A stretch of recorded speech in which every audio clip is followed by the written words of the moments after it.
But before we do, let's look then, shall we? It's Keir Starmer. He has been speaking today, outlining 6 so-called pledges. Look. He says that he's going to deliver economic stability, he's going to cut waiting lists, he's going to launch a new border command, set up Great British Energy, crack down on antisocial behaviour and recruit 6,500 new teachers. He's got a little card, it goes in your pocket, look. One card, 6 steps, in your hand, a plan to change the country.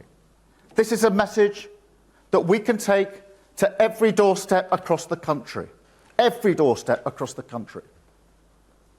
make that argument. Decline is not inevitable. Politics can make a difference. Britain will have a better future, and you can choose it with Labour. Oh, I'll have a good card in my pocket with some pledges. Has this won you over, Kelvin? Well, it wouldn't win me over, no matter whether he was going to offer me £500,000 in my back pocket, tax-free, frankly. I wouldn't believe a word he says. He's a lawyer, and lawyers just take any cab that's coming off the rank. That's the way they make their money. They don't believe in anything. He doesn't believe in anything. And those 6 pledges, the only thing that the right and the left will agree on is that it must be the least ambitious 6 I have ever read in my life. I have no idea why he feels he had to say it. I mean, the one that made me laugh, most of all, made me laugh. I've been listening to this. Now, as you might understand, I'm slightly older than you two guys. I've been listening to crackdowns on antisocial behaviour all my life. He's got no more chance of doing that than he has of either delivering economic stability or cutting the NHS waiting list. The guy is a total and complete charlatan, and he's going to win by 1,000 miles. He is the left wing's answer to Donald Trump. Get your backside off that fence. It's uncomfortable on there. James, what do you make to it? I hate to agree with Kelvin, but when he said that the left and the right will have a similar view, I pretty much agree. I mean, firstly, Keir Starmer has had so many different pledges, all of which he has reneged on, even ones that he announced a year ago, then he's reneging on it only a few months later. So he's an extremely untrustworthy message carrier for it. And then in terms of the content of them, I mean, most of them are fine as far as they go, but they don't go very far. I mean, 6,500 new teachers would be a good thing, but that's 0.2 teachers per school in England. So you get a fifth of an extra teacher over the course of 2 parliaments, over the course of 10 years. So it's small beer, but... Did he do anything that you'd like? Have you got an issue with him because he's not Keir Starmer?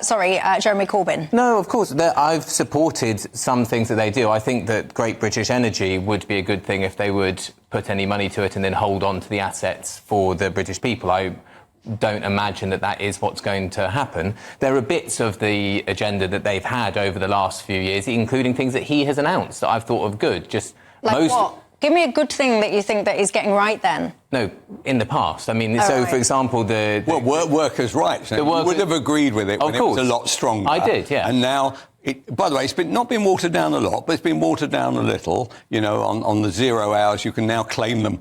After you've done 3 months' work, you can go to 0 hours, that kind of thing.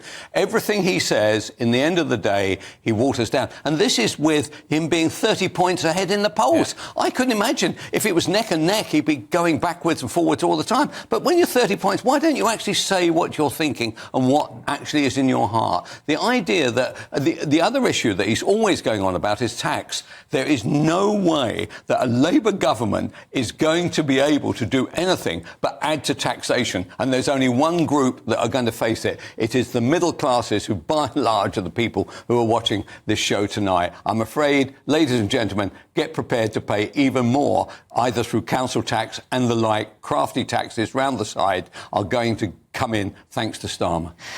Let's have a look what Ed Miliband says. I think I found someone that agrees with him. Our plan on GB Energy, our new publicly owned energy company, which will build renewable power across Britain, is absolutely essential to tackling the climate crisis. It is about lower bills, It's about energy security, so we're not at the mercy of dictators like Putin, and it's about good jobs across Britain. And if a Labour government is elected, that's what we'll be doing. It is about giving to people first steps, clear promises that we can deliver. James?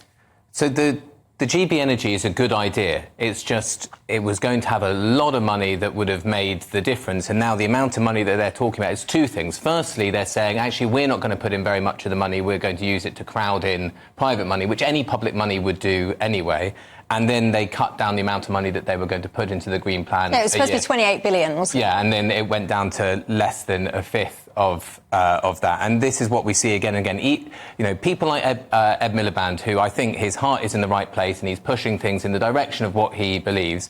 He gets these chinks of light where they get to put forward a policy where you can see where it would be different from the government and something would be different, and then it just gets watered back. And that's because the Tories have made such a hash of the country in the last 14 years. All Keir Starmer has to do is stand next to them and not be them, and he wins by a decent majority. And that is what he's going to do. That strategy is being successful. It's not an honest strategy, and it's not a strategy to change the country in any way. One of my viewers, Stephen, says, why are they trying to get Keir Starmer to act like Tony Blair? You say he's got the same hand movements, the sleeve rolled up, he's talking about change. He says, is anyone fooled by this? But Keir Starmer actually responded to those comparisons with Tony Blair, and he says, the first thing I would say about Tony Blair, other than he took his tie off at big events, is that he won 3 elections in a row. So there you go. Is there anything wrong with that comparison? I don't often cast myself in the role of defender of, say, Keir Starmer, I confess, but you know, everyone's having a go at him, saying that he's flip-flopping and that he's U-turning and that he's watering things down and all the rest of it. But isn't there an argument to be said, you know, you've set out your stall, you're getting closer to the election, so you're finessing your thinking. And actually, if you need to revise your plans, having the chops to do that rather than standing boldly past next to a plan that you know is not going to work just so that you can say, I didn't U-turn, isn't it better to evolve and iterate as you go along? You don't have to lie about I mean, on the GBNews, on the energy idea, the last council that got involved in deciding to do what Mr. Miliband and Starmer are suggesting was, of course, Nottinghamshire County Council, who went in for some kind of thing called Robin Hood energy, which has gone so spectacularly bust because immediately the state were involved in anything like that. It never works. It's gone so bust that the council have had to basically call in the receivers. So look, at the end of the day, the Tories are going to be defeated. Right? So we've just got to face that. It's going to be terrible.